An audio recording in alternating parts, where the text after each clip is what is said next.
पुरानी बात है। एक सेठ के पास एक व्यक्ति काम करता था।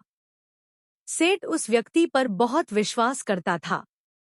जो भी जरूरी काम हो, सेठ हमेशा उसी व्यक्ति से कहता था। वह व्यक्ति भगवान का बहुत बड़ा भक्त था। वह सदा भगवान के चिंतन, भजन कीर्तन, स्मरण, सत्संग आदि का लाभ लेता रहता था। एक दिन उसने सेठ से श्री जगन्नाथ धाम यात्रा करने के लिए कुछ दिन की छुट्टी मांगी।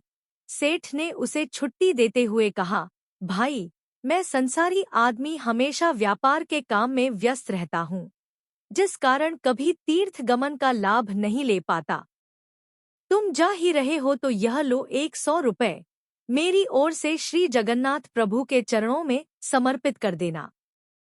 भक्त सेठ से 100 रुपए लेकर श्री जगन्नाथ धाम यात्रा पर निकल गया।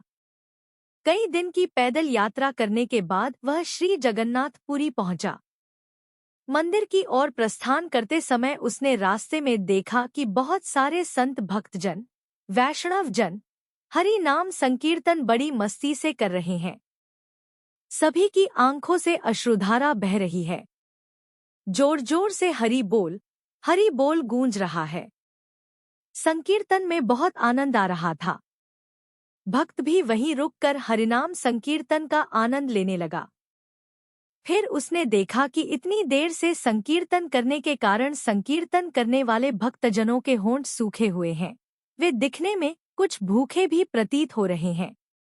उसने सोचा, क्यों न सेठ के 100 रुपए से इन भक्तों को भोजन करा दूं। उसने उन सभी को उन 100 रुपए में से भोजन की व्यवस्था कर दी। सबको भोजन कराने में उसे कुल 98 रुपए खर्च करने पड़े। उसके पास 2 रुपए बच गए और उसने सोचा, चलो अच्छा हुआ 2 रुपए जगन्नाथ जी के चरणों में सेठ के नाम से चढ़ा दूंगा। जब सेठ पूछेगा तो कहूंगा पैसे चढ़ा दिए। सेठ यह तो नहीं कहेगा 100 रुपए चढ़ाए। सेठ जब पूछे पैसे चढ़ा दिए, मैं बोल दूंगा कि पैसे चढ़ा दिए। झूठ भी नहीं होगा और काम भी हो जाएगा। भक्त ने श्री जगन्नाथ जी के दर्शनों के लिए मंदिर में प्रवेश किया। श्री जगन्नाथ जी की छवि को निहारते हुए अपने हृदय को उनको विराजमान कराया। अंत में उसने सेठ के 2 रुपए श्री जगन्नाथ जी के चरणों में चढ़ा दिए और बोला, यह 2 रुपए सेठ ने भेजे हैं। उसी रात सेठ के पास स्वप्न में श्री जगन्नाथ जी आए, आशीर्वाद दिया और बोले, सेठ तुम्हारे 98 रुपए मुझे मिल गए हैं। यह कहकर श्री जगन्नाथ जी अंतर्ध्यान हो गए।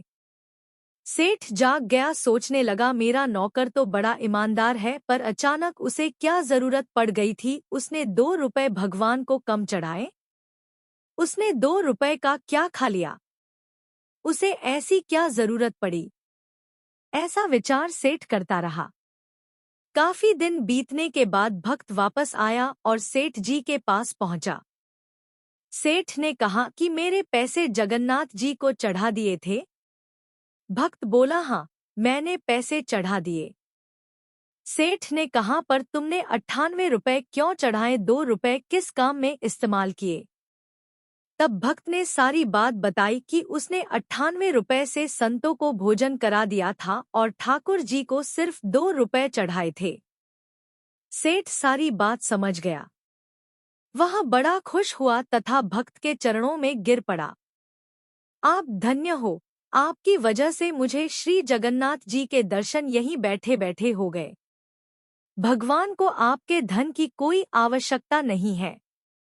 भगवान को वे 98 रुपए स्वीकार हैं, जो जीव मात्र की सेवा में खर्च किए गए, और उन 2 रुपए का कोई महत्व नहीं जो उनके चरणों में नकद चढ़ाए गए।